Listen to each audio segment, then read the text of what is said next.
Hello all traders. Today is Friday, 10th of January 2025, and we're going to look at the trades that I have taken today on Nasdaq and S&P 500 close to the end of market.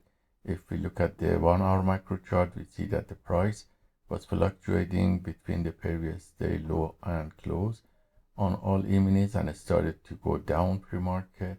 And by looking at 10-minute macro chart, we see that the price after New York market opening had a small pullback and the sellers pushed the price lower, and it found finally support around 10 o'clock and bounced back and retested this level and closed in the middle of this sideways wide range. So I was away all day, and when I came back it was 15 minutes before the market closed. So this wave of uptrend here, when the price was testing here, this rejection here was taken on Nasdaq with setup B few times, and also the same wave was taken on S&P 500, and one was closed with profit and other one with loss. So if we look at the performance of these trades, we see that it was still positive with profit factor of 1.45, which is coming from 66% win rate, all from 6 long positions taken, and the average win to loss ratio of 0.72.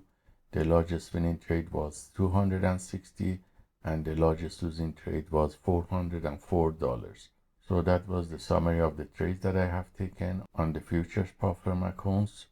And on the CFD prop firm accounts, we've been waiting for approval and finally got approved. So I'm gonna start trading that account that has unlimited time with no performance pressure starting next week, and we'll share the results with you. So hope this trade taken by the PAAT system for fast scalping is useful for you, and let us know if you have any questions.